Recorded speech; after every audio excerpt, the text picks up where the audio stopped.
Every 30 seconds, someone loses their life to hepatitis. These lives can be saved. We must act to end hepatitis. Hepatitis can't wait. Assalamu alaikum. Today, World Hepatitis Day. So we are to introduce you with a number of panelists with us. You know, this year's theme is Hep Can't Wait, Hepatitis Can't Wait.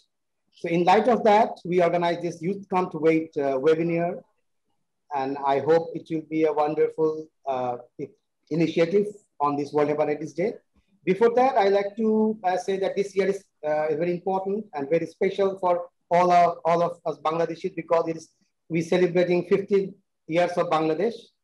And one thing I like to remember you all that in 1997, we got our independence, and also youth have a very good impact on that. So in 1971, our youth is very active, and that's why we get our country in 50 years ago. And today, we also engaging our youths to go to the next level with the hepatitis awareness. So in the starting, I'd like to introduce our guest. First, we have Professor Muhammad Ali, the Secretary General, National Liver Foundation, Bangladesh. Then we have Professor Farooq Ahmed, Secretary General, Bangladesh Gastroenterology Society, and Director, Sheikh Russell Gastroliver Research Institute and Hospital. Dr. Farooq Ahmed, Head, Department of Hepatology, Dhaka Medical College and Hospital. And we also have some very special guests with us. As I don't mention it, this organization, actually, we organize it jointly with Bangladesh Medical Student Society. So it is a joint initiative of Liver Foundation and Bangladesh Medical Student Society. So now I'd like to introduce, we have Tasnia Noor, the President, Bangladesh Medical Student Society. And we have Nadia Nasrin Nodi, National Public Health Officer, Bangladesh Medical Student Society. And we have Nabila Jashim Nuha, National Public Health Officer, Bangladesh Medical Student Society. And we have a very special Jessica Hike, who is Head of Programs, World Hepatitis Alliance. Thank you, Jessica, for being with us. So actually, we planned it today to start a new journey with the youth community, which is Bangladesh Medical Student Association. So first, I like to request Tasnia, the President of BMSS, to introduce their activities. Thank you very much, Sunat Bhai, for giving me the floor. Firstly, I would like to give an overview of this event today. So this event called Mission Hepatitis Free Future is being held by Bangladesh Medical Student Society in collaboration with National Liver Foundation. So what we're doing today is we're trying to create awareness about hepatitis in the society and trying to make hepatitis screening more inclusive by giving the opportunity of free screening tests to underprivileged people. Through this event, we're also going to be holding a digital poster making competition, article writing competition, with the view to help general medical students grasp the ins and outs of hepatitis on their own through research. Before I give a brief introduction about Bangladesh Medical Student Society, I would like to extend my humble gratitude to you for giving me the opportunity to present our organization in this great platform and amongst such distinguished guests that we have today. And I hope that the experience that we get from today and the support that we're getting from here will bring us one step closer to achieving our goal of bringing sustainable change in the health sector in Bangladesh and to ensure health equity for all. So thank you again. And with that, I'd like to start my presentation. Nadia, would you please share the slide?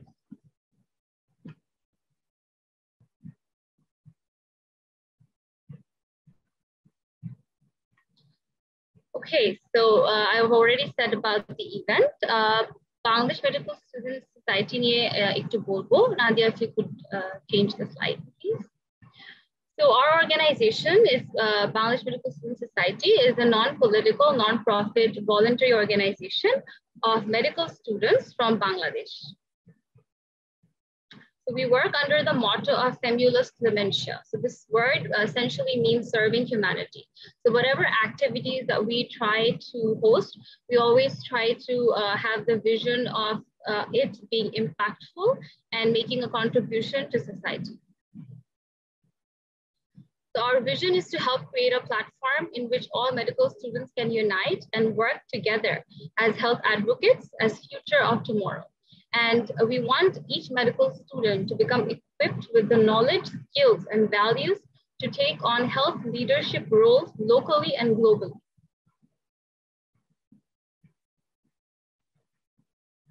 So Bangladesh Medical Students Society, our parent organization is actually IFMSA, the International Federation of Medical Students Association. So this organization was founded in 1951. So it's one of the oldest and largest student-run organizations in the world. So as you can see, it was founded in 1951, right after the Second World War. And that is not a coincidence. As you know, the World Health Organization was founded in 1948. And IFMSA was actually, the birth of it was actually a student wing of WHO itself. So IFMSA has been a non-state actor in official relationships with the World Health Organization since 1969. And both have collaborated on several projects, including campaigns, internship, and educational material. It represents, connects, and engages every day with an inspiring and engaging network of 1.3 million medical students from 133 NMOs. The NMOs are national member organizations in 123 countries across the globe. So Bangladesh is among these 123 countries that work under IFMSA. And BMSS is the only national member organization of IFMSA in Bangladesh, shares its vision of bringing people together to exchange, discuss, and initiate projects to create a healthier world. It advocates for pressing issues that matter to shape the world we want to be in. And it does deliver. So all our projects, our campaigns, and our activities positively impact the physicians to be and the communities they serve. So briefly about structure of BMSS, we have an executive body consisting of seven members, and under which we have a team of officials that work for all the events that occur throughout the year, that is throughout a term in BMSS. So these team of officials, they work under 6 standing committees. We have the Standing Committee of Public Health, known as SCOF. We have the Standing Committee of Sexual and Reproductive Health and Rights, including HIV/AIDS. Shortly, this is known as SCORA. We have the Standing Committee of Human Rights and Peace, called SCORP. We have Standing Committee on Medical Education, called SCOMI. And then we have 2 special committees known as SCOPI and SCORI that are jointly known as the Exchange Committee.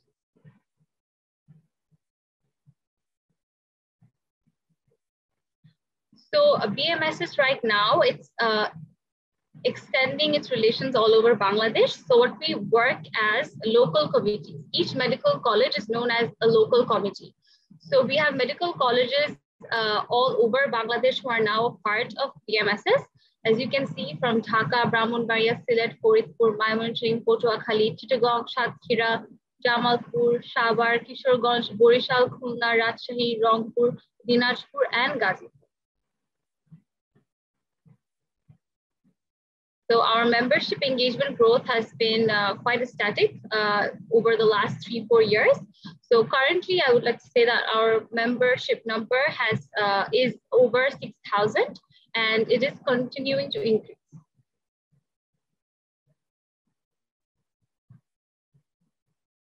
Okay, now we'd like to give you a brief overview about the events that we host in BMSS. Nadia, would you like to elaborate? Yes, thank you, Dasa, for giving me the floor. I hope you guys can hear me properly. Okay, so BMSS does a lot of activities throughout the year. And one of the goals, or one of our motto, is to keep on committing to the domino effect. So in order to do so, we do trainings every year. So sub-regional training is one of them.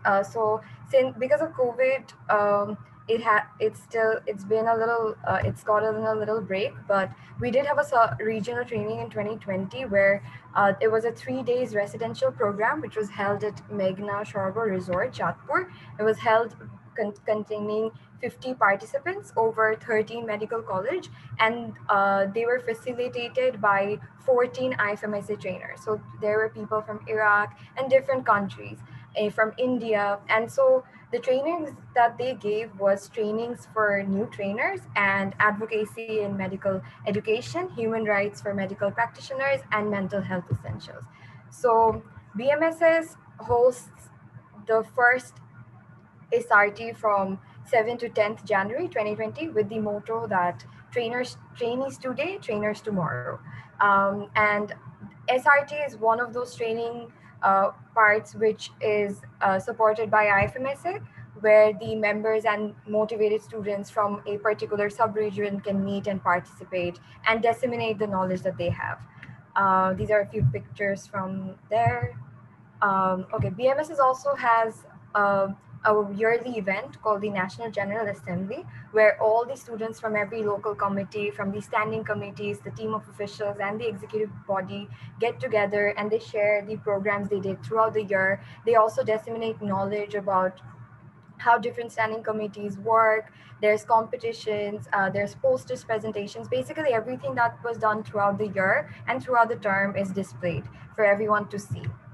So like Tasniapu said, we have 6 standing committees. So the Standing Committee on Public Health is the main standing committee that's been collaborating with National Liver Foundation this year. So the work of the Standing Committee on Public Health is to bring medical students from all over the world to learn, who want to learn, to build skills, cooperate, and share ideas when it comes to issues related to public health, which includes different health issues, health policies, health promotion, educational activities.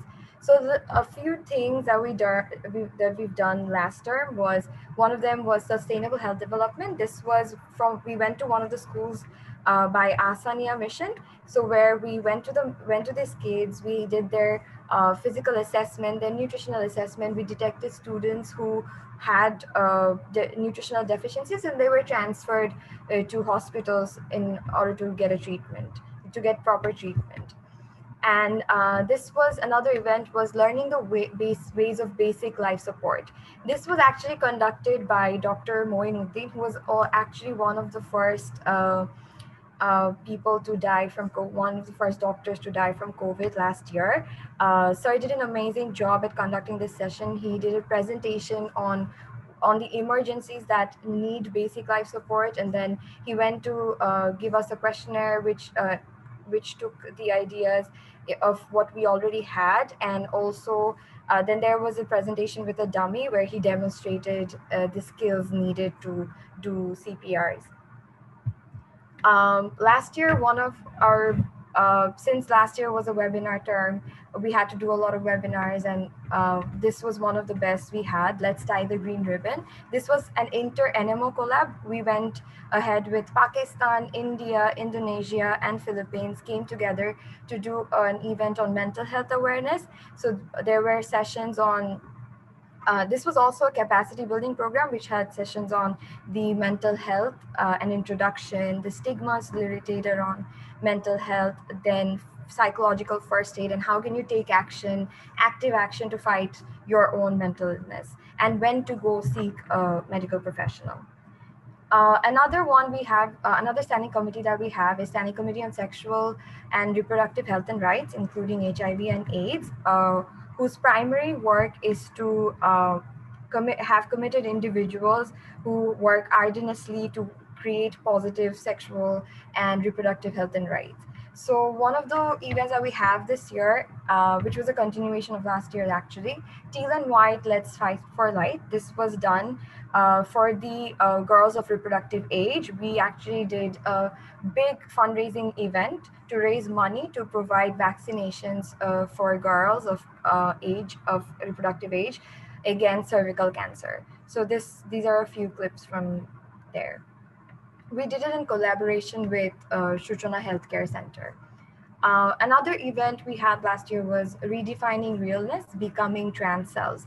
So this was about understanding that hijra and trans and differences in sex, gender, sexual orientation, basically disseminating more knowledge on how to differentiate between the terms that we have, and also to understand that hijra is a community and they're different from trans individuals, and they are, and that intersex is an umbrella term. So these are we did this as an online campaign. We had posters and also a webinar which we did in collaboration with Transcend, where a transgender person themselves have come on the floor and did a webinar and talked about their struggles and how the society can help them and what they expect from the government as well. Another standing committee we have is Standing Committee on Human Rights and Peace. Standing Committee on Human Rights and Peace works on in establishing interpersonal solidarity. We believe that it is everyone's responsibility, everyone in the society, to bring about change for the people who are underprivileged, who do not have rights, basically create a world with peace. One of the events they did was for World Population Day, where we went to different villages and to talk to the women and men there about family planning, about different. We also distributed leaflets which had different ideas of contraceptions, and we talked to them about what services the government has that they can take free of cost, without having to go through any trouble. So this was an information destination center. Students went from household to household. Then there was another called World Health Day, Beat the Heat. So this was done with the target people as the general population. Leaflets were distributed with information about heat stroke, its symptoms, how do they present, and what can a person do when someone does have a heat stroke, and how to create normal saline. And then water was also distributed to the people, like rickshaw pullers and the general people there. um, Okay, another standing committee that we have is Standing Committee on Medical Education.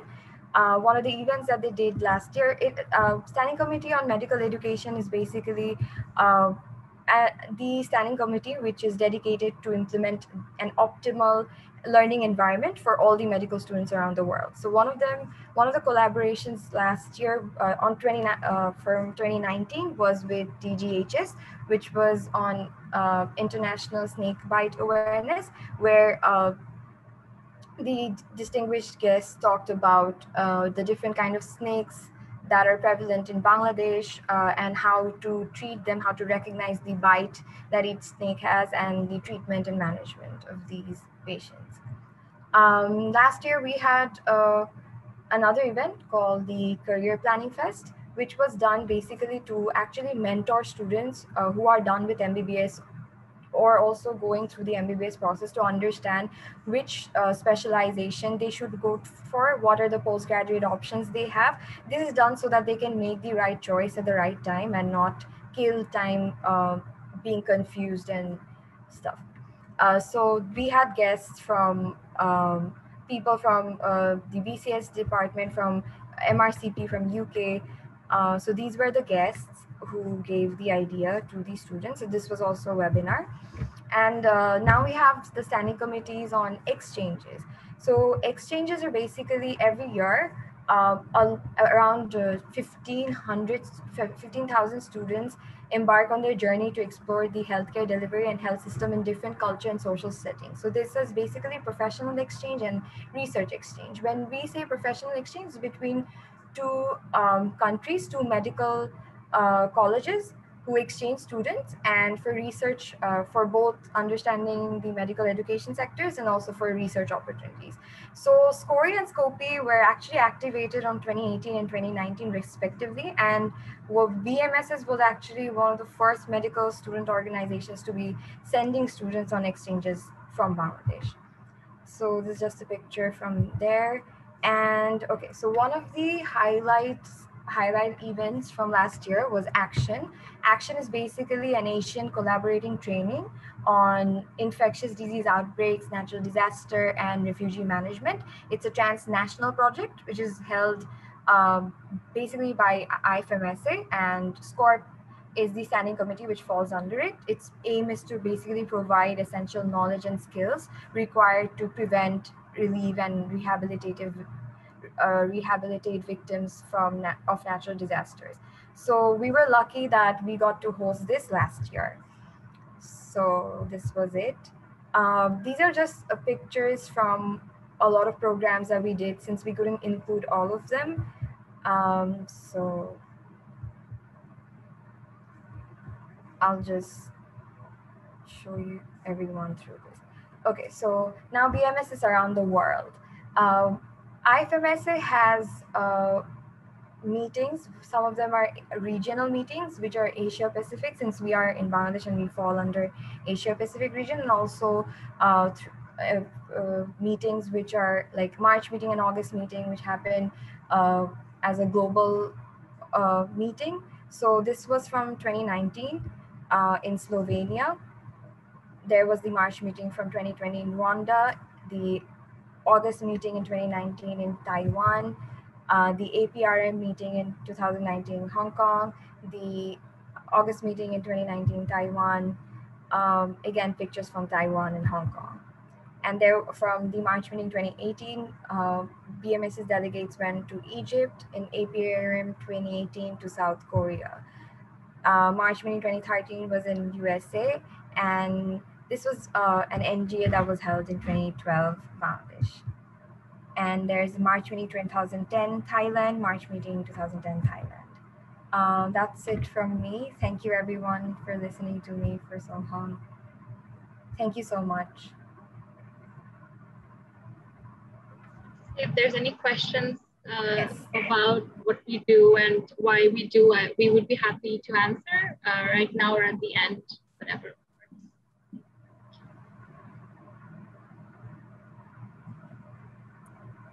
Okay, thank you, Nadia and Tasnia, for this wonderful presentation. We are actually delighted to see your works throughout the year and throughout the world. It is wonderful to see the students, Bangladeshi students, working too well for humanity, and we are delighted to see. Now I request to Professor Farooq Ahmed sir, just a minute. Dr. Farooq Ahmed, Head Department of Hepatology, Dhaka Medical College Hospital. He will be talking about consequence of hepatitis B and C. I request Farooq sir to have his. Just I'll unmute you. Just a minute, sir. Okay, so you can go on. Can I share the screen?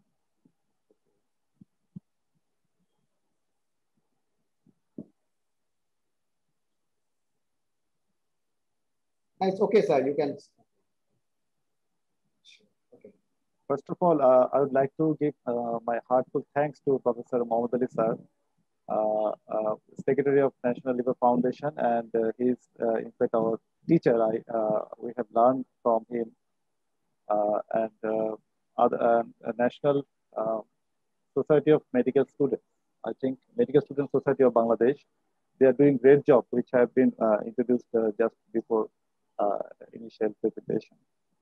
Other guests among Professor Farooq Ahmed sir and other, especially Jessica Higgs, I would like to express my gratitude towards them for joining to this auspicious webinar. You know that WHO set a goal, and according to World Hepatitis Alliance, also working for several years before WHO has been incorporated in this.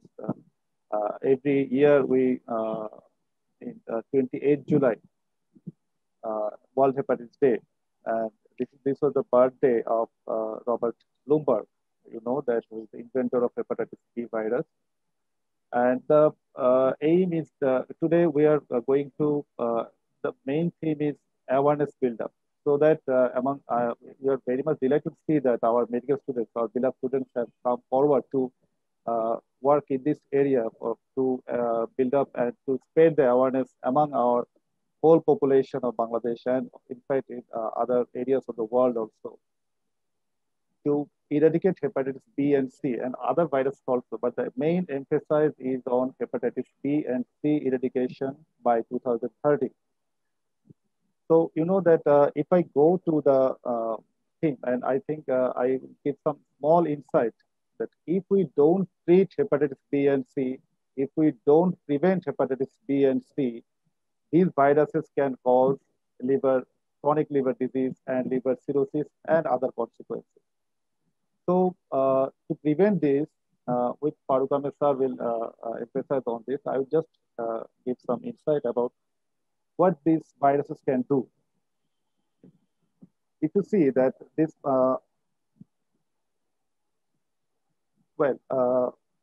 if you think that it can cause chronic liver disease. So chronic liver disease means if hepatitis B virus and C virus cause hepatic injury and inflammation for more than 6 months. So this is chronic liver disease.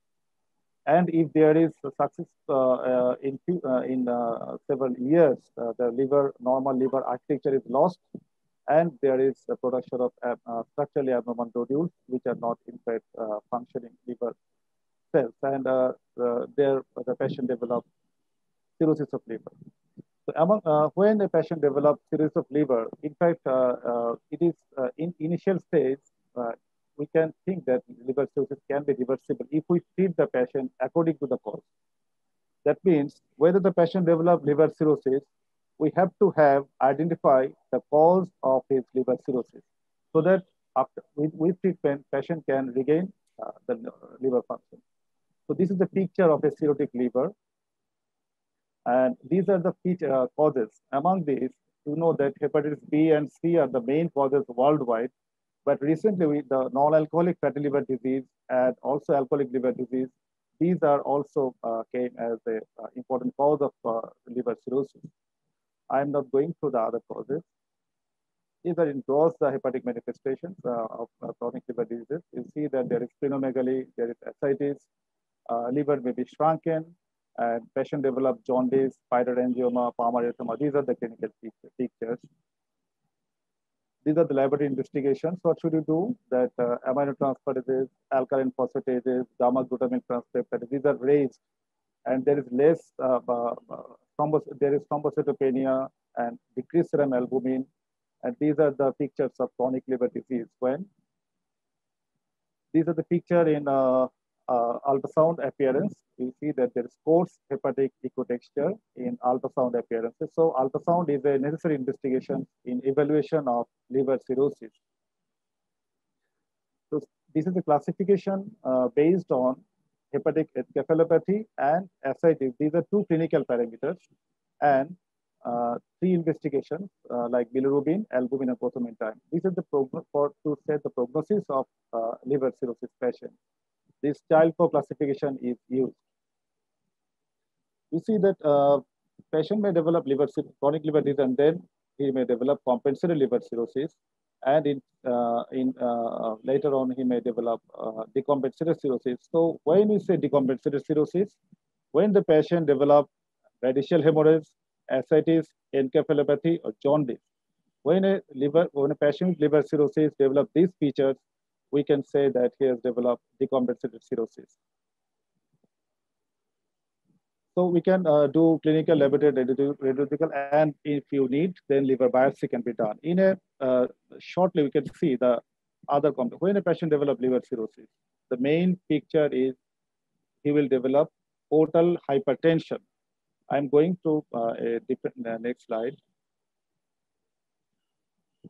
In whom we should suspect cirrhosis?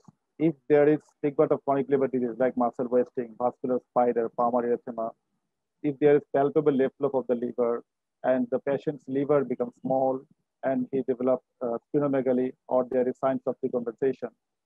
What about a normal liver picture? You can see that the formation of portal vein from splenic vein and supramesenteric vein.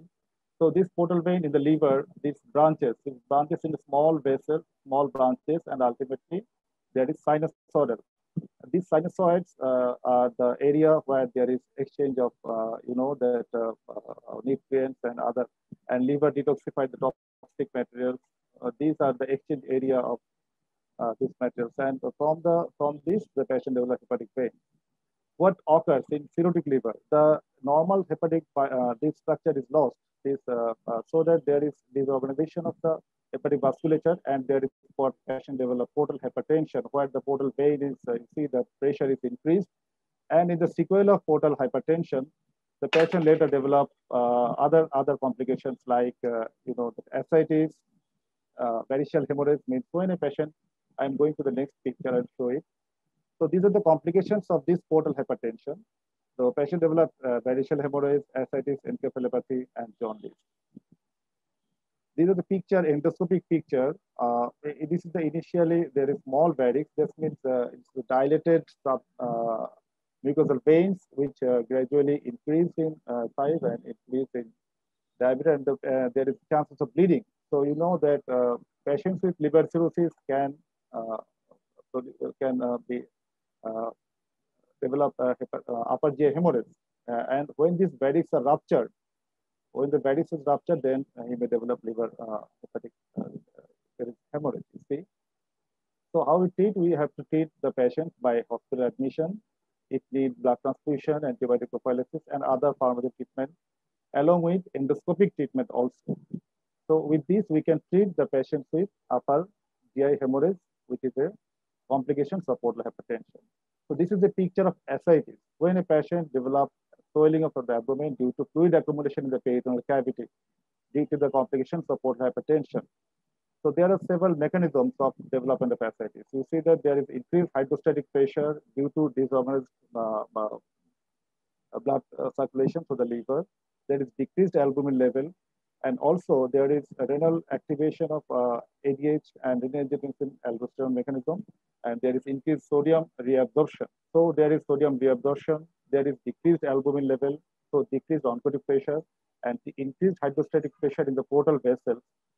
The patient develops ascites, which is managed by sodium restriction, diuretics, and sometimes by paracentesis.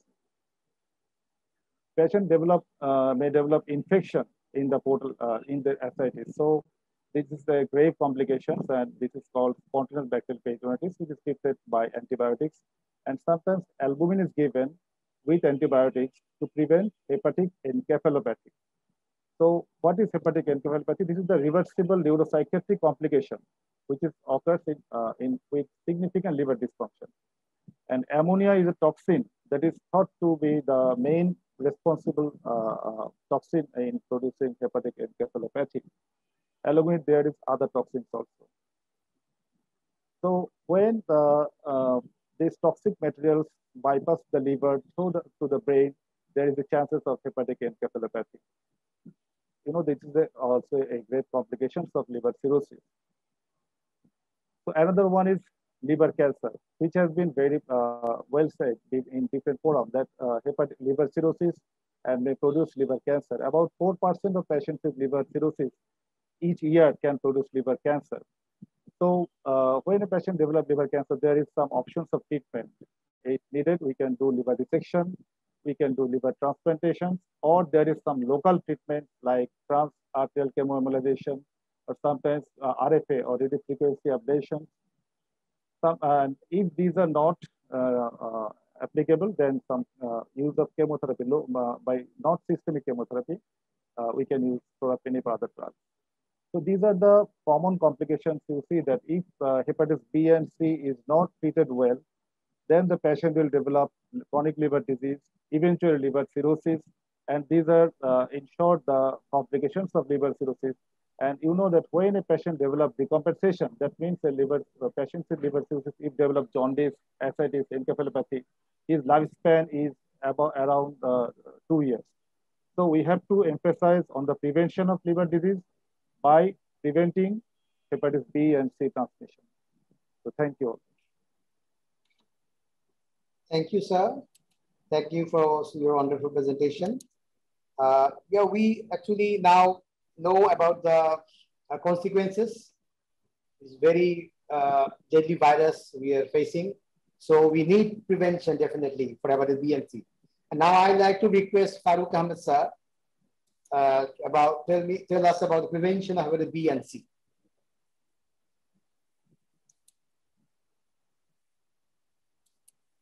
Sir, can you unmute? Professor Farooq Ahmed sir, Secretary General, Bangladesh Gastroenterology Society, and Director, Sheikh Russell Gastroliver Research Institute and Hospital. Sir, can you hear me? Hello. Can you hear me? You're audible, sir. Yeah. So good evening to everybody.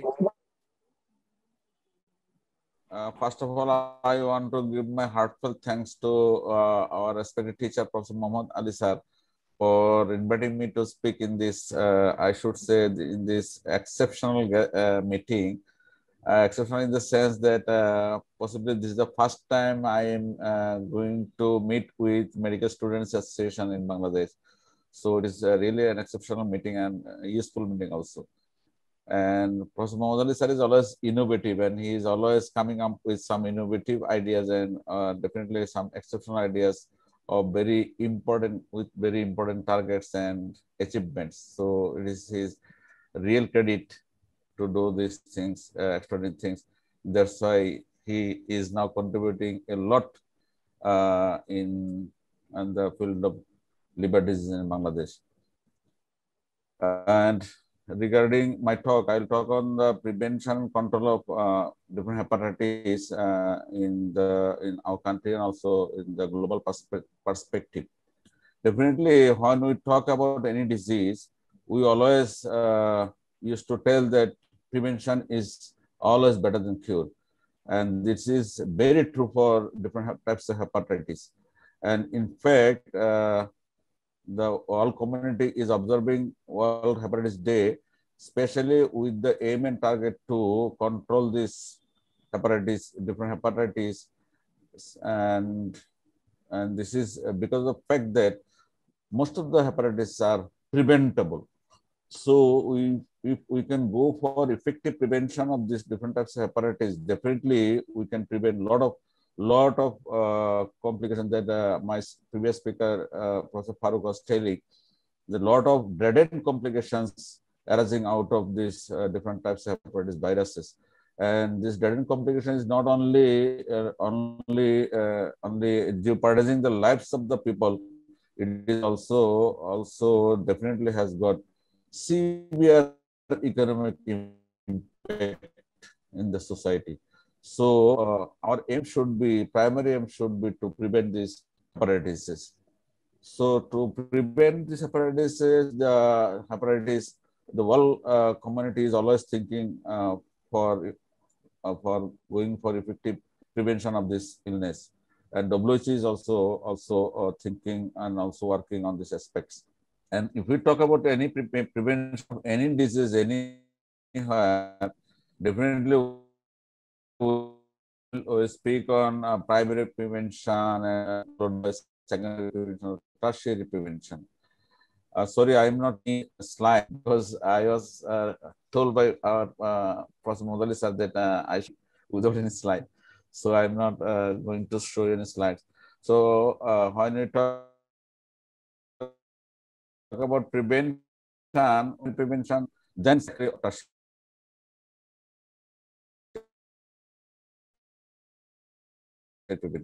for primary prevention. So we can prevent the occurrence of the disease.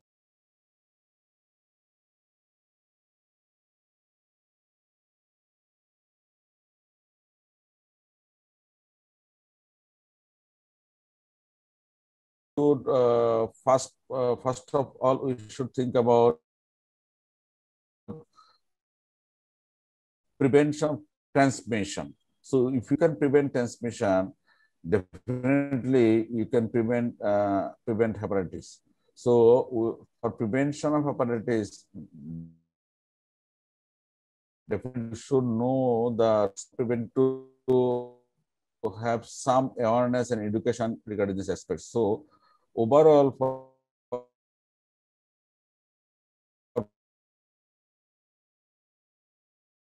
prevention and control of hepatitis, the main thing is to educate the people. And to prevent hepatitis by preventing the route of transmissions. And the main route of transmission, if we talk about B and C, these two are blood products. So if anybody contains these viruses in their blood, definitely they are the risk group of people to transmit this infection. And to do this, we have to practice safe blood transfusion, and which is now practicing through the whole world, including Bangladesh. So right now we have got safe blood transfusion project, and it is going on, I should say, very effectively, although not very perfectly still. So we have to go some way ahead to have perfect safe blood transfusion practice. And for this, we have to go for effective screening of donor blood, screen to see whether this donor blood contain B or C viruses. So if we can do this, we can effectively prevent this route to have hepatitis. And second thing is that if we can avoid some practices that is still prevailing in our society, like sharing of blade, razors, sharing of injection syringes, needles, sharing of toothbrush, sharing of combs, and sharing of some needles to prick actually in our country. So if we stop sharing these things among ourselves, that will be an effective way to prevent hepatitis even in our country. And third one is that the people who are substance abusers, drug addicts, mainly drug addicts, for this group of people, we have to be very careful, and we have to go for some effort to teach them to avoid sharing of needles and syringes among themselves. So by these things, mostly we can prevent the transmission of hepatitis from an infected people to some other. And it is really true that hepatitis viruses, usually the source is human being. Source is the infected people. There is no other source. So if we can prevent this source, definitely we can be very successful in preventing the infection from the source to a normal, healthy people. And the second step in primary prevention is to vaccinate the people. And fortunately, we do have effective vaccine against B and effective vaccine against A. And for E virus, vaccine is now coming up. Maybe hopefully in the future, we may have effective vaccine against E virus also. So with use of these vaccines, definitely we can prevent infection among the vaccinee. So in countries like Bangladesh, we are very happy that in our country, hepatitis B virus vaccines are available for our new generation infants with our EPI schedule. So this is a very good news for us, and fortunately, the EPI coverage in our country is really a figure for which some other countries may feel jealousy, because more than 98 to 99% of the infants in our country are now under EPI coverage. And this successful EPI coverage, our Prime Minister received a Vaccine Hero Award from international community. So this is very excellent for us.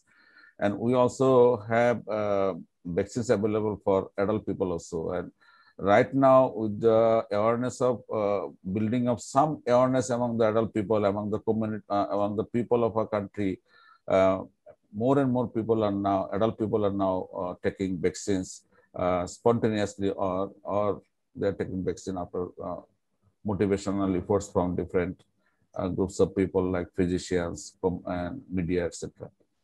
And for A virus vaccine, definitely this is also very effective vaccine, and is available for our infants and children in our country. So these two vaccines are available in our country, and we are now effectively using these vaccines in our country. So this is the these are two steps to which we can think for primary prevention of viruses, hepatitis viruses in our community. And the next thing is that secondary prevention or tertiary prevention. Definitely in secondary prevention, we have to target the group of people who is harboring this infection. And definitely this could be possible only by doing blood test, because in most of the cases, the virus remains silent. And most of the people is not aware that they are harboring this infection in the blood.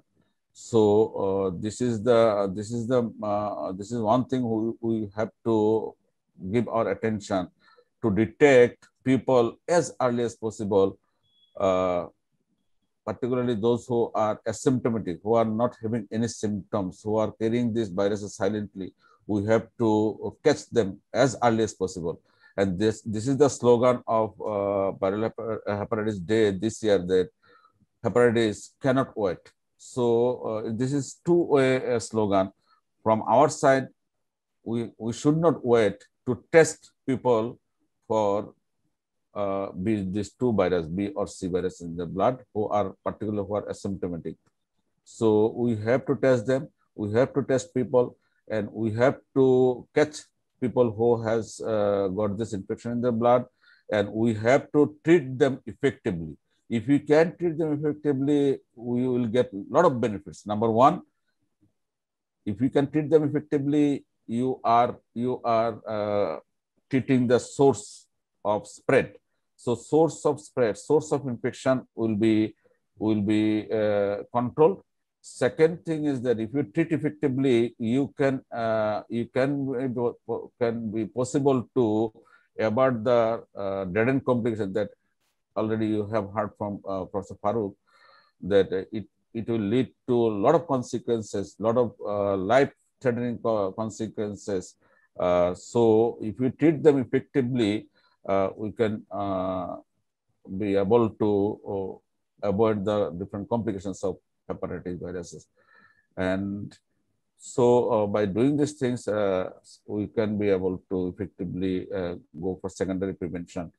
And in secondary prevention, definitely we do have a lot of drugs available right now for B and C virus infection. Previously, if you go back a few years back, we do not have enough drugs for treatment of B or C. But right now, we have got very effective drugs available to treat these two infections very effectively. Particularly for C virus, we have got drug with which we can demand cure of this infection.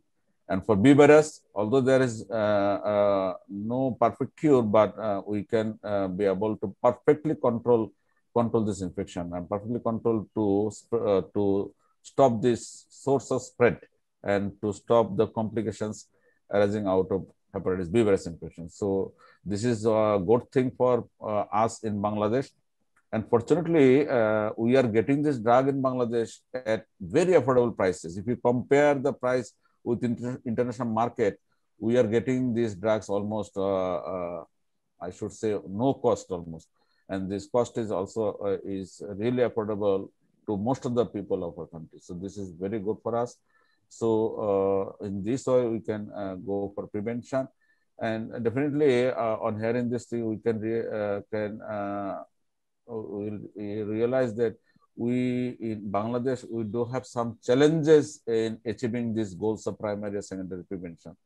And challenges are, number one, definitely we have to see that people in our country, almost not all people in our countries are aware of these things. So this is the first challenge to aware our people of all levels in our country. So to build up this awareness, we are working as a physician of the discipline, and the media has got big role, and the policymaker has got big role, and society has got big role. So all together, we should play role to build up the awareness of the people. So this is one challenge. Second challenge is that to give the vaccine to all people. This is a big challenge also for us.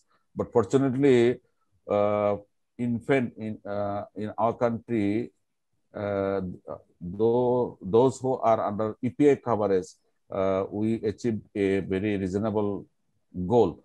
But our target is to give this vaccine at birth. So this remains a big challenge for us. In our country, we are giving the vaccine at 1.5 months of age, but our target is to give the vaccine at birth. So if we can introduce this vaccine, BMSS vaccine at birth, definitely we can be able to bring down the rate of infections to a very minimal level in our country, which is achieved in different countries in the world, like Hong Kong, Taiwan, etc. So this is a big challenge for us. And the next challenge is for us is to bring out those people who are harboring this infection silently. So out of 10 infected people, 9 are not aware that they are carrying this infection. So most of the people who are having this infection, they are not aware that they are carrying this infection. So our target is to test them, is to find out them, is to diagnose them that these people are carrying this infection, and then to bring them under scientific treatment. And regarding treatment,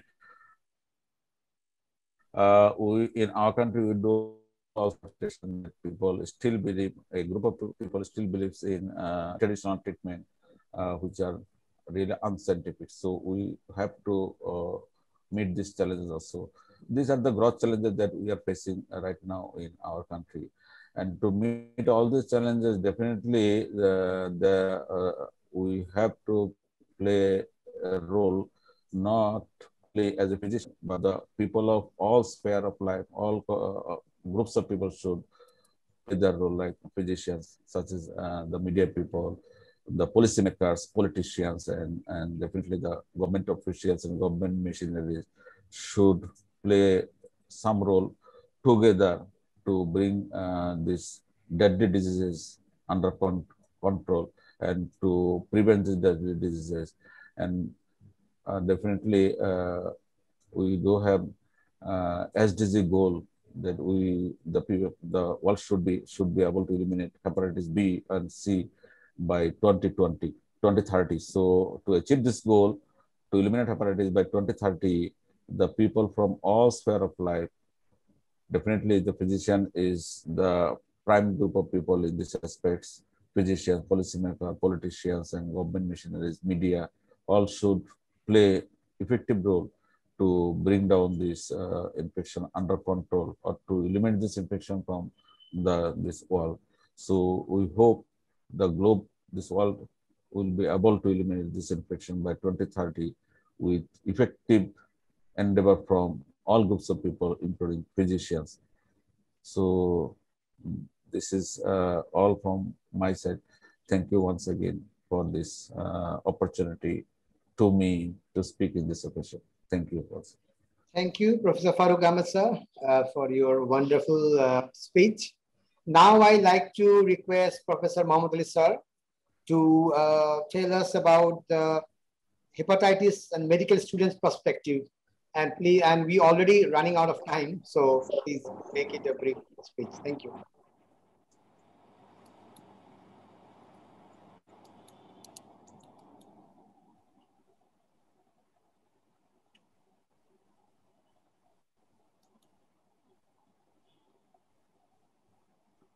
Thank you, everybody.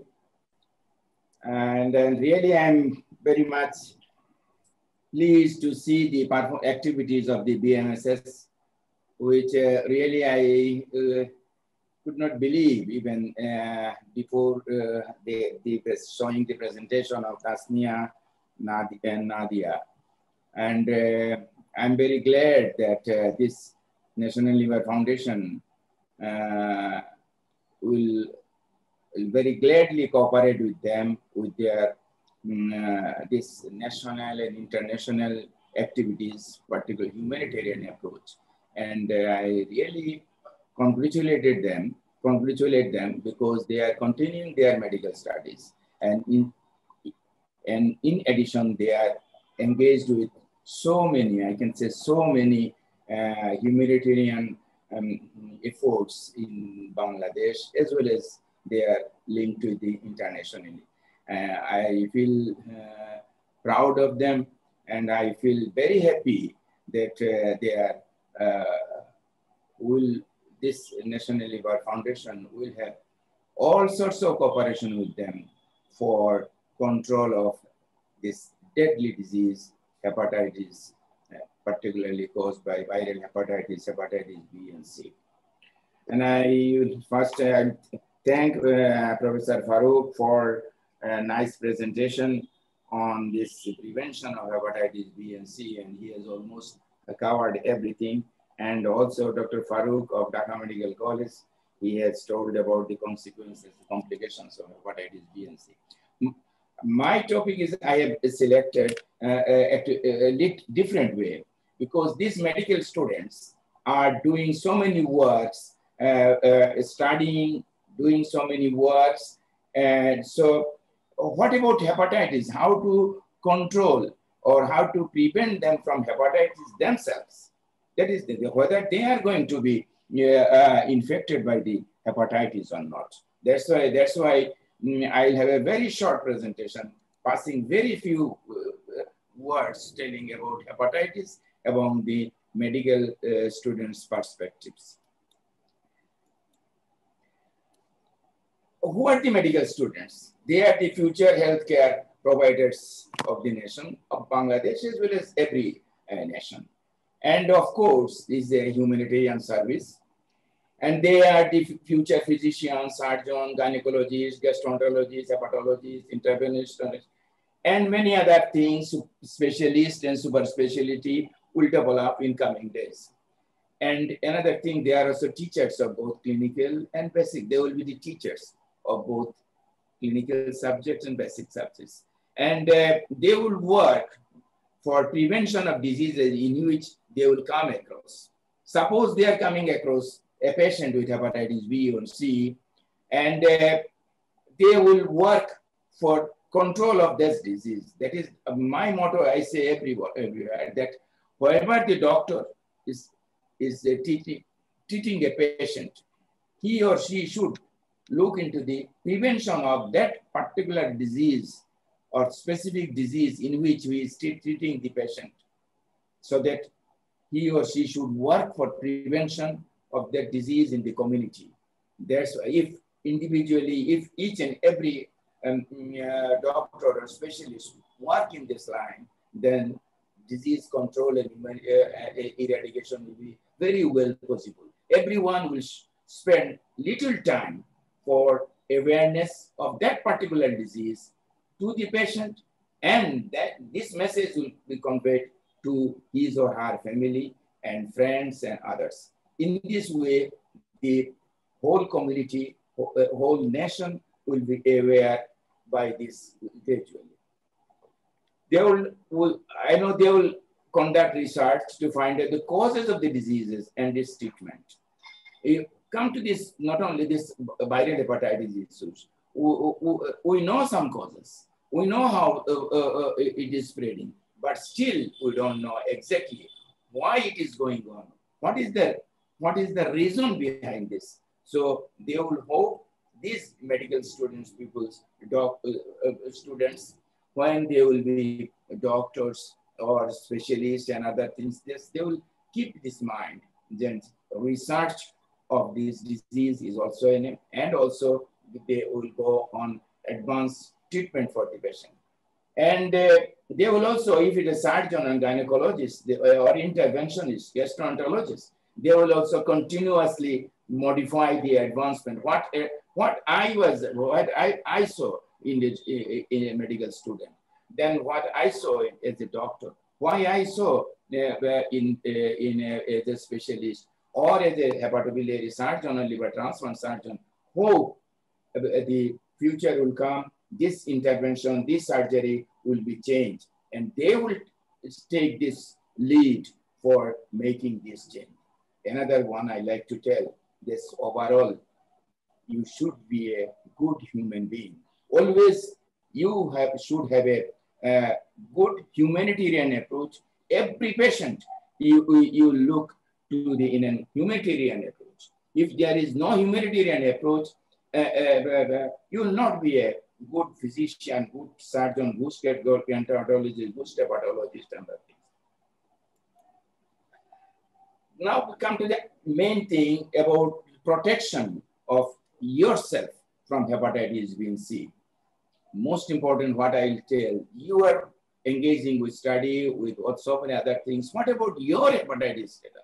If hepatitis B is, or C is going to invade you or not, so you know your status. How to know? Get tested. That is the usual slogan.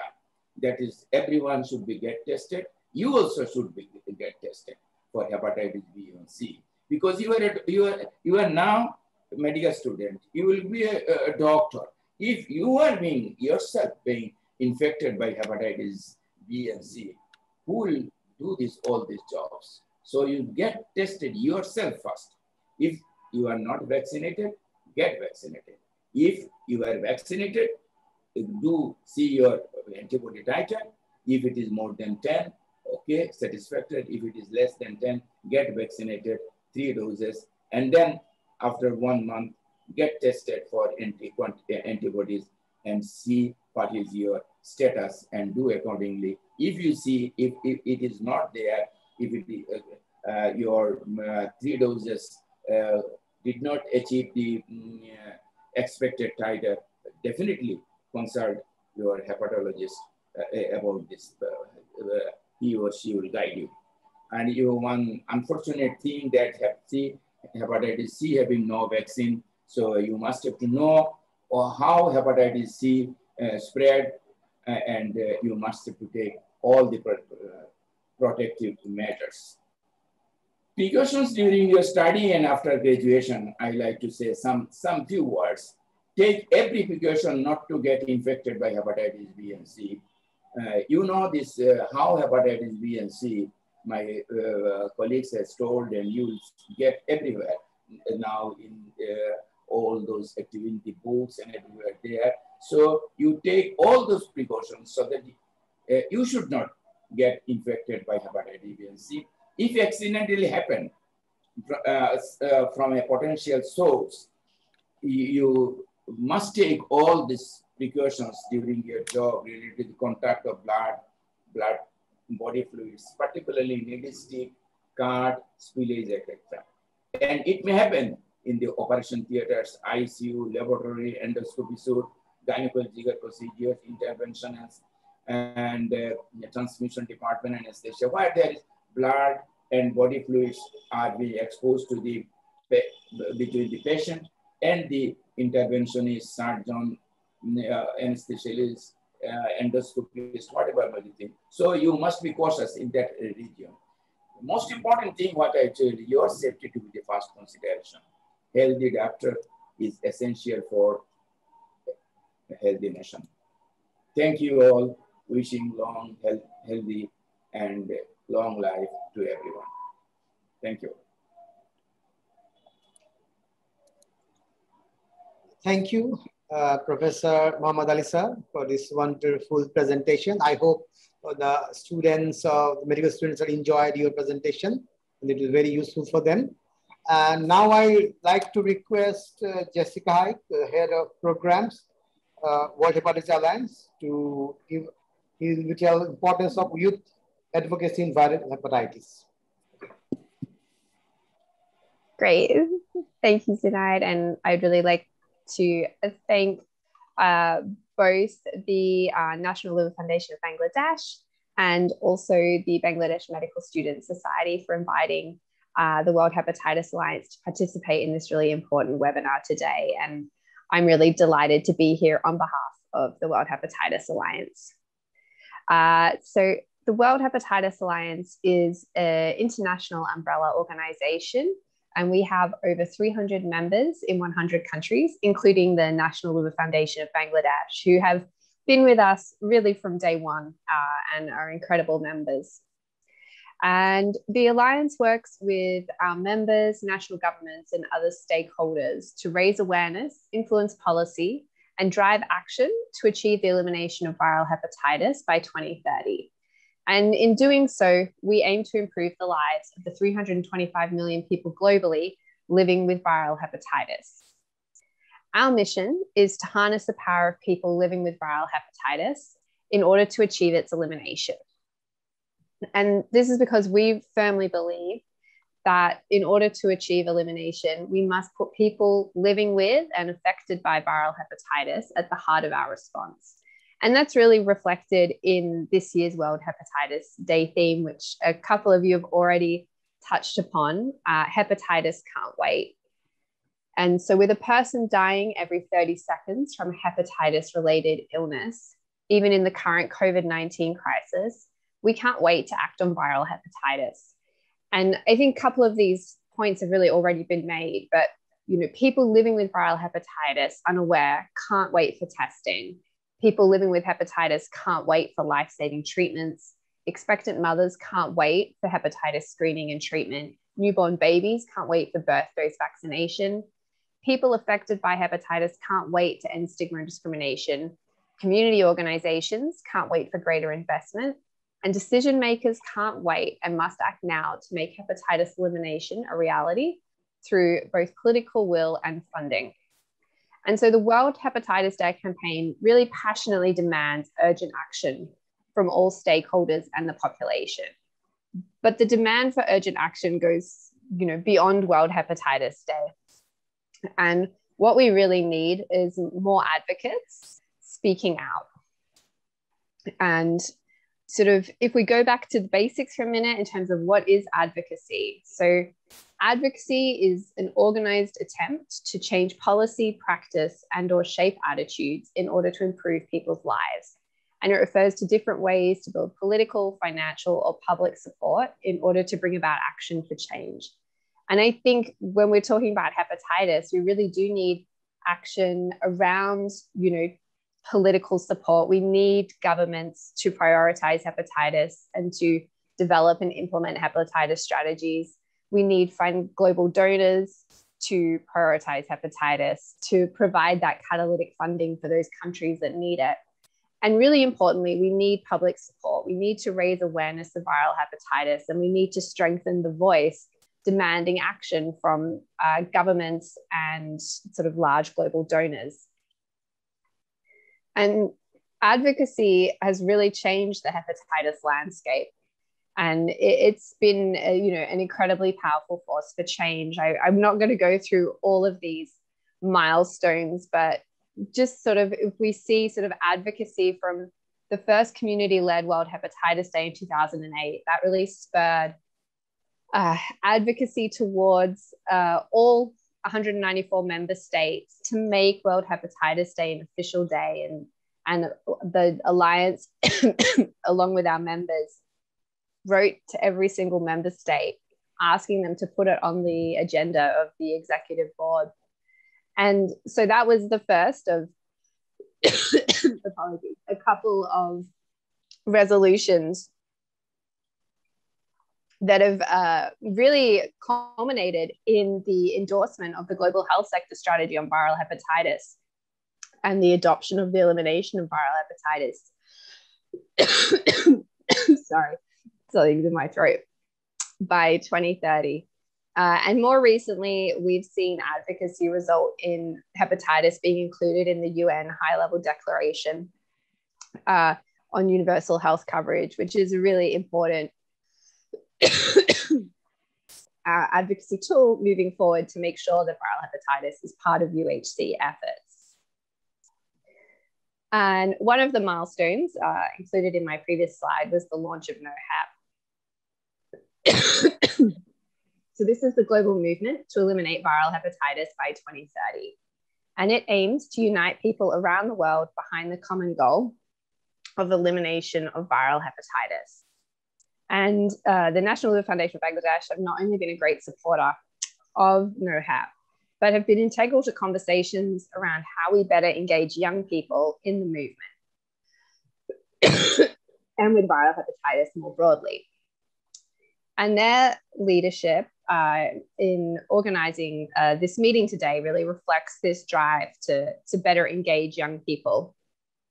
And one thing I have to say about NoHap, given the number of esteemed medical professionals on the call today, is we do have our Medical Visionaries program, which is all around physician advocates. So I think, especially for the medical students, as you transition into your career, do consider becoming NoHap visionaries and continuing to be hepatitis advocates for life. But the power of youth advocates. So young people are really strong advocates. They are passionate and they have an eagerness to learn and make a difference. They are often driven by a desire to change the world or be the difference in someone's life. And I think when it comes to hepatitis, you know, this is really an area where we can make a huge difference. We're in an incredibly unique position to eliminate an infectious disease. But it will only be possible if we all get behind it and come together to speak out. And they can also be driven by injustice. And hepatitis is not just a health issue, it's a human rights issue. It often impacts the most marginalized and vulnerable, and we need to speak out on behalf of them as well. So we need to harness the power of youth advocates to revitalize hepatitis advocacy. And I did a very quick Google search of youth advocates, and these are some of the people that pop up. And I think it goes to show, you know, especially if you look at Malala or Greta Thunberg, you know, youth advocates can really have an incredible power to drive forward issues, really force the world to take notice and demand leaders to take action. And so while this is really people that have done incredible advocacy efforts around different areas, we also have youth advocates in viral hepatitis space. So we've got a couple of pictures of some of our current youth advocates getting behind the World Hepatitis Day activation. But we also have this picture with the dragon of Team HPV. And that's a youth branch of the Asian Liver Center at Stanford University. And they advocate and raise awareness to improve education and reduce stigma. And they have both college and high school chapters across the US and Asia with over 200 active members.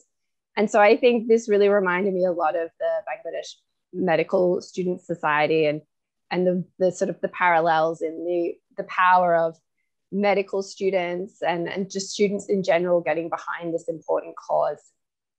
I think, you know, this is a great start, and we've definitely seen the impact that young people can have when they're advocating for a cause that they believe in.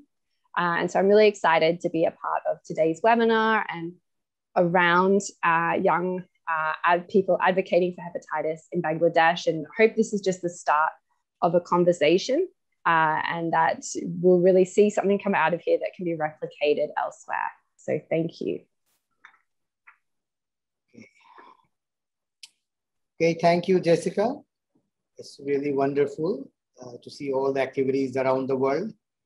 And now I'd like to present a small presentation, what we do in past few years about viral hepatitis awareness and youth connectivity. Just give you a small brief on it. So I have prepared a presentation. So, okay.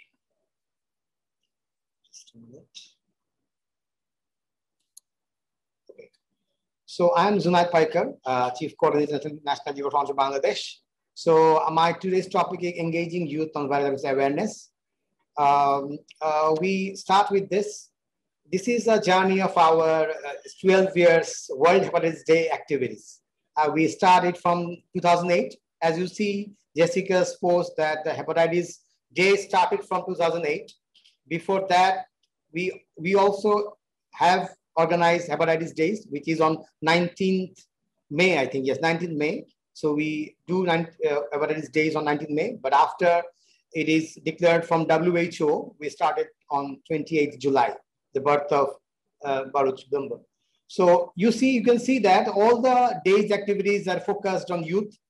And our Secretary General, Professor Muhammad Ali, is always keen to engage youth people to our activities. So from the very beginning of 2008, we started with arranging a concert, rock concert with a famous band called Arcel that time. And now it is 12 years back, 2008. And it was also engaged with so many youth on that spot and aware about hepatitis. after the 2009, 2010, 11, 12, 13, 14, in everywhere we engage with different ideas of Hepatitis Day with the theme of World Hepatitis Alliance. And in every day's event, there is hundreds of youth connected with us. And we really always focus on youth. And we believe that youth can definitely make the change, what we are actually waiting for. And then this is another in indigenous youth. So we also touch the indigenous youth community. They lived in Rangamati, a Chakma tribe, and we also screen them and aware them about hepatitis. So they also youth community from the indigenous community of Bangladesh. And then you can see it is a no-hep drive. We had a program in 2017 where we drive with the branded micro with the hepatitis awareness leaflets and posters.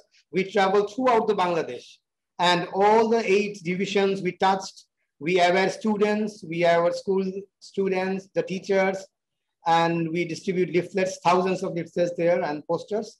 So it is a massive program for us, and it is I think almost 11 days tour. So we travel throughout Bangladesh and aware the youth community. And then another, it is our no-hep network, which we use with youth communities. There is some NGOs, youth NGOs who are working in the health sector. So we engage them, and with their support, we actually distribute our leaflets and posters throughout many institutions, school, colleges, and everywhere. So they are also active.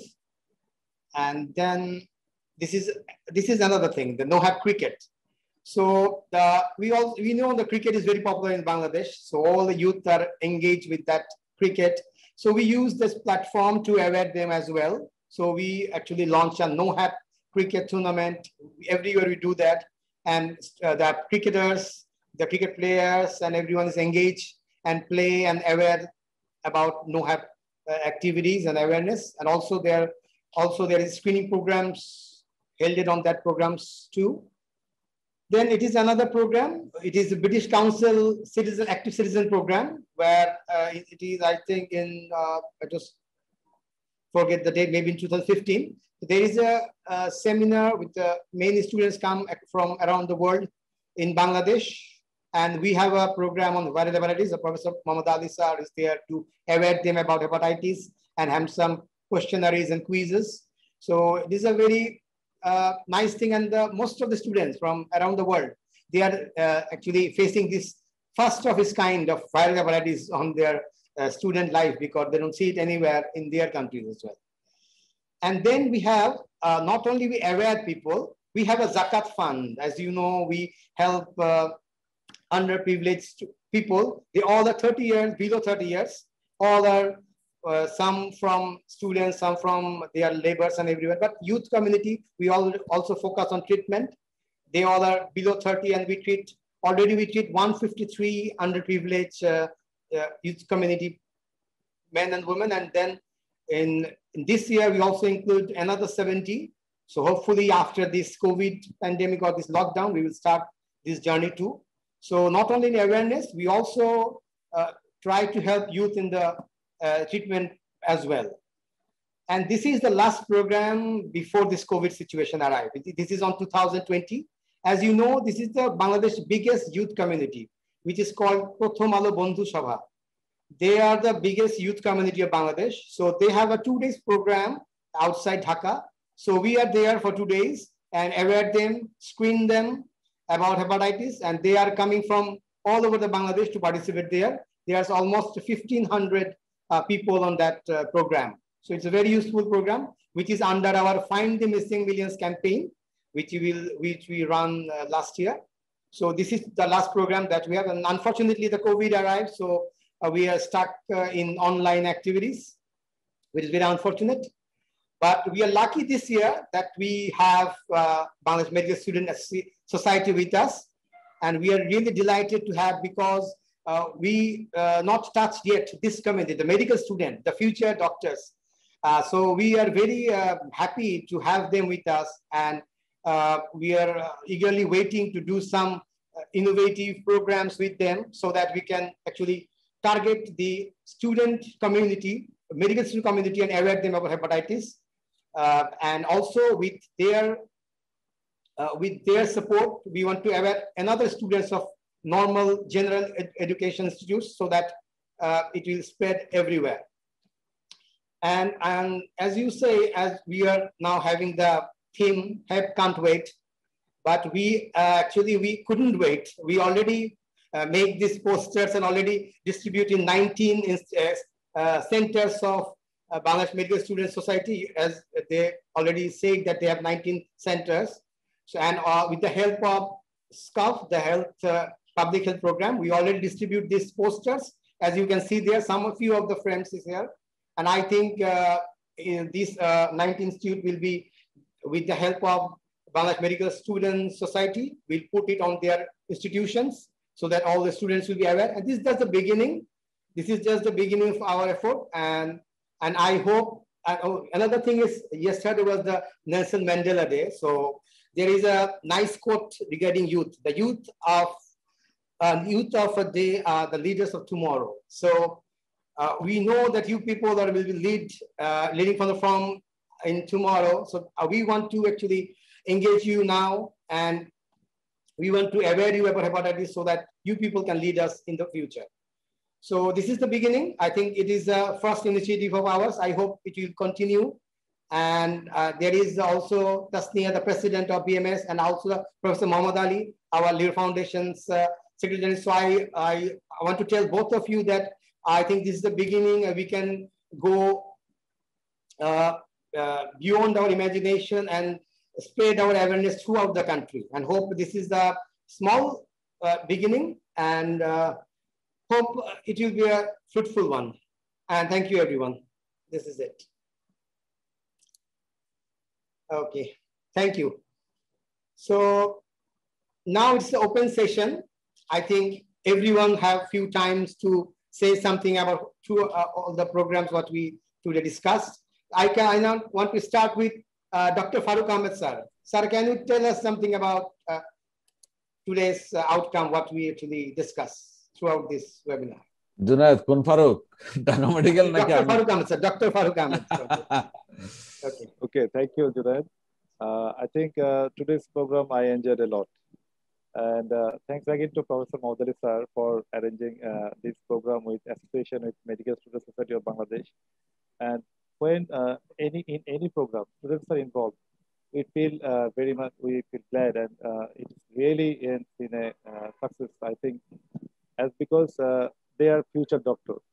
And as Farooq Ahmed sir already stated that, and Maudali sir also stated that their safety, their approach is very important. So what is their activities? We have been informed about their recent activities. And I think, as you know, that to achieve the goal of eradication of hepatitis B and C is not so easy. And already several countries, like 10 or 12 countries are in phase to achieve. And this COVID pandemic has created some problem in our embargo to achieve this goal. But still, because in this forum, medical students are being involved, and I am hopeful that inshallah in future we'll have at least a greater awareness building up in our medical colleges, and through these students, our future doctors will be very much enthusiastic in eradicating hepatitis B and C. So thanks, Dr. Jessica Hicks, for her nice lecture, and to Professor Farooq Ahmed sir and Professor Maudali sir again. Thank you. Okay, thank you, sir.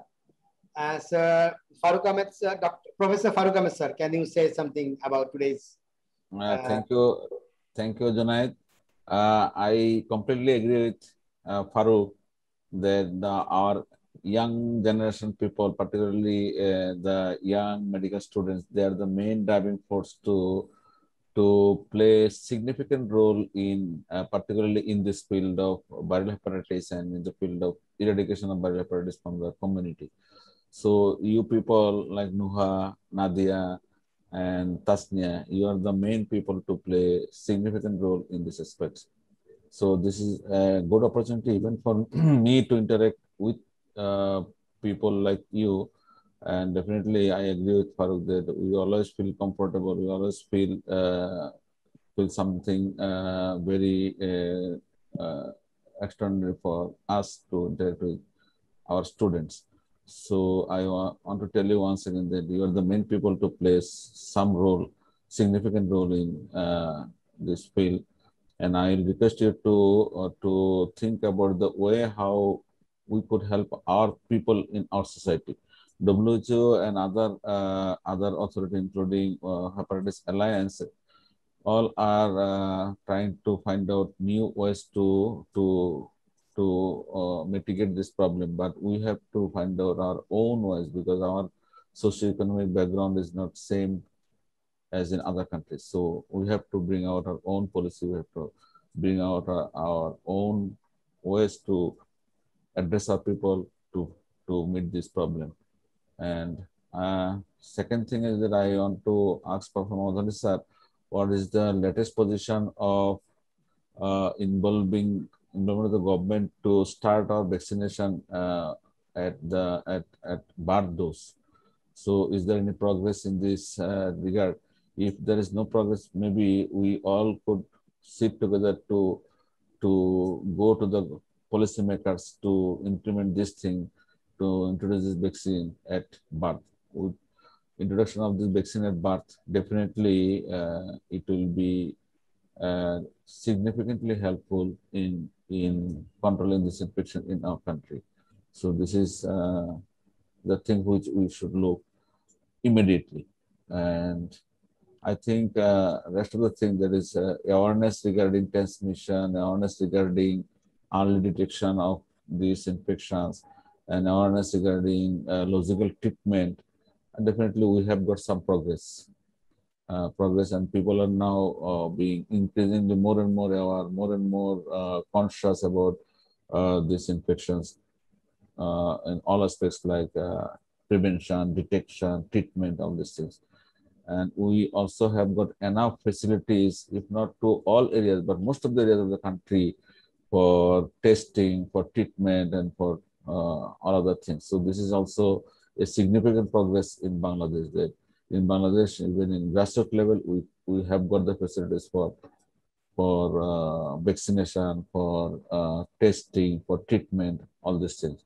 So I should request once again to Professor Maudhani sir that we have to work with you as a leader to ask the government, to request the government for introduction of birth dose vaccine to our new generation citizens.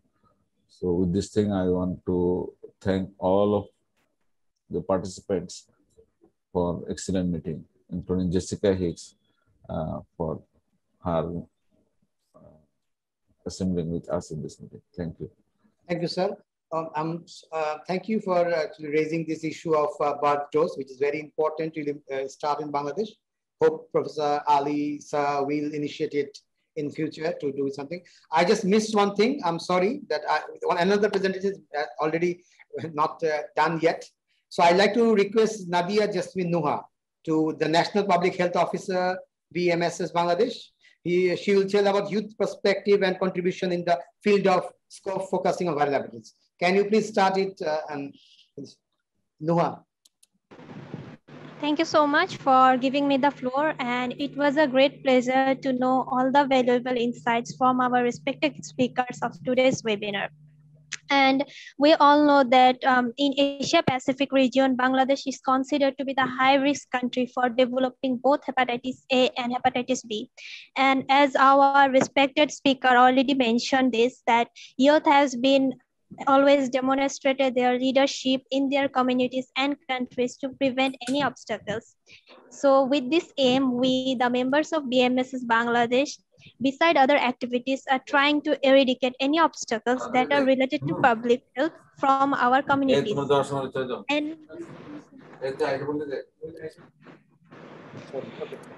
And behalf of BMSS, SCOF playing a vital role in here. SCOF means Standing Committee on Public Health. So currently in Bangladesh, SCOF is working on 5 different focus areas. They are communicable disease, health and environment, healthy lifestyles and non-communicable disease, health system, and mental health. So every year we run different activities under these 5 focus areas. And since hepatitis is a non-communicable disease, and it also includes in scope priority, that's why we every year arrange activities to spread awareness about hepatitis. For example, like we had arranged workshops on learning hepatitis screening, launch awareness campaign, arrange seminars, and open discussion in our past years to celebrate World Hepatitis Day. And in this year, we are very glad to collaborate with National Liver Foundation to enroll our event, Mission Hepatitis Free Future. On this event, we have planned to spread awareness about hepatitis through publishing infographic, posters, video campaign, arranging article writing, and poster designing competition. To also reach mass population, we will publish this webinar from our event page. All this will include in our online activities. And for offline activities, we have planned to arrange a workshop where our participants will learn how to do screening test. And we are very grateful to National Liver Foundation for lending their helping hand towards us. Basically, this workshop is going to be facilitated by the team of National Liver Foundation, where they will provide us the opportunity to learn the technical skill and its application as well. Also, we are overwhelmed to let you know that National Liver Foundation offering us free hepatitis screening test, and we are thankful to National Liver Foundation for arranging this webinar along with World Hepatitis Alliance, where we get the opportunity to learn valuable insights from our respected Dr. Farooq Ahmed sir, Dr. Farooq Ahmed sir, Professor Muhammad Ali sir, and Jessica Hikes ma'am. And last but not the least, special thanks to our very own Zunaid Morshid Bhaiya, who left no stone unturned for making this entire event successful. And we are hoping that National Liver Foundation, along with World Hepatitis Alliance, will provide us more opportunities in future where we can explore to the other workshop and research field as well related to hepatitis. These all are our expectations. So that's all from my side. Thank you so much for hearing my words. Thank you. Thank you, Nuha. Thank you. You actually touch all the field what we are planning for this Hepatitis Day. Hope it will be a success, inshallah. And now I request Jessica to say some words about today's webinar.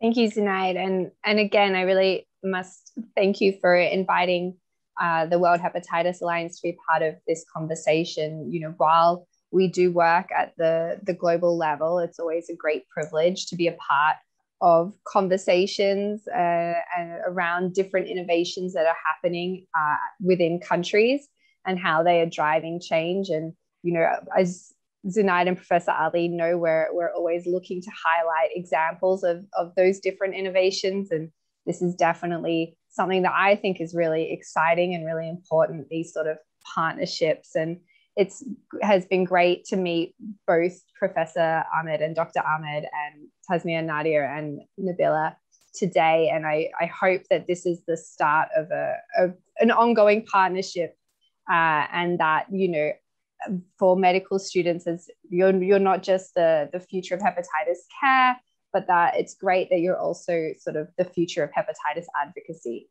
And that's really incredible to see. And so thank you again. This I think this has been a really important webinar and the beginning of a great partnership between your two organizations. Thank you, Jessica. Thank you for your time. I know you haven't passing very busy time because ahead of World Hepatitis Day in 28th. So now I request Tasnia, the president of BMSS, to say some words. Thank you, Zahad Bhai. Firstly, I would like to say something je Banglaয় বলি আমাদের corona একটা pandemic আছে but এখন আরেকটা epidemic দেখা যাচ্ছে যেটাকে আমরা বলি Zoom fatigue, right? So because there have been so many online events, but somehow this whole webinar, it has been pretty long, but I don't feel fatigued because I think you arranged it really cleverly where you divided it into segments and we had had something to speak about, and it just got beautifully molded together into a very enlightening event. So I think that was very cleverly done, and congratulations for that. Tapurami, I would like to say, Jay, all of these presentations, because they were very insightful, and I would take a moment again to thank everyone today. আমি জানি আরেকটা কথা বলতে চাচ্ছি যে you're calling me the person, but I'm just a 5th year medical student. আমি অনেক ছোট আপনাদের থেকে, and এটা পার্টনারশিপ এভাবে বলারই কিছু না। আমরা যদি কিছুই পাই from you, even if we have one conversation, you all are our teachers. So even if we have one conversation with you and we take something from it, we consider ourselves incredibly lucky. So thank you for this, and in the future, if we get to work with you, that's just an added bonus, and I'm grateful for this opportunity. Thank you very much. So before we end, Professor Ali sir, can you say a few words? I'd like to thank everybody, particularly those members of participants of BMSS and Jessica Hayes, and Professor Farooq Ahmed, and everybody. Really, I enjoyed, and really I was thinking this youth participation has become a wonderful, wonderful chapter of this National Liver Foundation of Bangladesh. Actually, this National Liver Foundation of Bangladesh I established in 1999, when even not in Bangladesh, even in the world, there was no organizations, one or two organizations dealing with these hepatitis issues. Even this World Hepatitis Alliance, which is now leading about more than 200 members, it was established in 2007, and my organization and myself became a close partner of that World Hepatitis Alliance since its inception in 2007. What I'm thinking, in Bangladesh, we have got the very limited facilities and awareness, and people are not aware. Another problem is our 65% of the people staying in the rural areas, they don't know what is viral hepatitis, and they are unreachable. So against many odds after odds, and whatever the things are coming, I try to overcome. My aim is, whatever it means, create a new way, concept, and idea, and innovation to reach the people, to pass the message of viral hepatitis to the common people. Yes, we approach the government, particularly Professor Farooq has told that for part dose, we personally meet with the health directorate. We put everything regarding the part dose, and it is working. And some factors are there, particularly to incorporate them in the EPI schedule. There are some factors as working, which is adverse conditions existing in Bangladesh. And we are continuously pleading the government and for implementation of part dose. And almost everywhere we took the chance, whenever they get the opportunity, we plead the government for implementation of part dose. And this time we'll, of course, take help of Professor Farooq as well to go ahead with this proposal to the government, so that we can soon implement BART dose in Bangladesh. And always you have seen this, a lot of innovative ways we reach, and always I'm very happy with the World Hepatitis. They always appreciate it, and most of the time, our picture, our activities get the cover stories of their publications and other things. Even one of my speech, which I given in Brazil in 2007, still now, all the slides is displaying in the NOHEP website. I feel very happy, and we are continuously working. And you know that there was the problem is going on, particularly the elimination, because nowadays only 11 countries are in the path of elimination part. So 154 countries committed, but only 11 countries are on the path. And the all right, now the problem has arisen. This COVID has created another big blow for us for elimination strategies, because every government is engaged, heavily engaged with the management of day-to-day problems of the COVID pandemic. Now, we cannot lead the government. We cannot ask for any financial contribution and other things also for viral hepatitis. In this situation, that's why HEP cannot wait, and even we cannot wait also in COVID. We must have to look for the alternative way to reach the people, to aware the people, to prevent this viral hepatitis, so that they can get the treatment as well. They should not die from viral hepatitis and in this COVID pandemic period. Another thing, even I wrote in an article that in this COVID, those affected by, those have already suffering from hepatitis B and C, and if they are separated with COVID, their situation becomes very much complicated and very difficult to management, and their condition deteriorated very quickly. So it is very difficult time passing in this COVID period, our hepatitis B and C affected patients.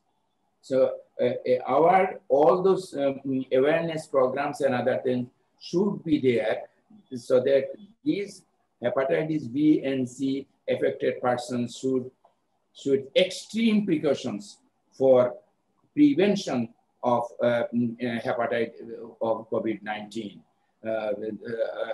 Because if they get infected, there will be higher mortality, high mortality. So this is another drawback is going on, and we don't know how many of our hepatitis B and C affected people are dying with separated COVID. So in this junction, my advice is, whatever we know, where there is hepatitis B and C especially, our message should be in this COVID period to take extreme precautions against getting COVID. And really, it will be a wonderful thing what I am looking forward, because in 1999, you have seen we are crossing a lot of hurdles, lots of hardships, and we are reaching the people, and we are targeting the every aspect for control, treatment, prevention, reaching the unreachables. And now I am thinking, I think few days back there was an interview, and in which I have targeted two things. That one thing is we should reach the grassroots, that is grassroot activism. The grassroots peoples should be aware, because they are the main persons. If we can reach the messages to the grassroots, then if the grassroots become activated, if the government come or don't come, if they come, if the common people is being informed about the viral hepatitis, if they are being aware, then most of my work will be done. If I can reach them and aware them for prevention, treatment, and other things, definitely it will be working. A second thing is the micro elimination, and the most important thing, elimination of viral hepatitis toward the Bangladesh. That is more than 160 million people among this, and those who are affected by hepatitis B and C prevention is very difficult. So what is the target groups, target population? That is those who are vulnerable communities should be reached. Suppose those who inject drugs, those who are thalassemic, those who are hemophilics, those who are that is the blood transfusion department, those who are supplying unscreened blood. That is the more vulnerable groups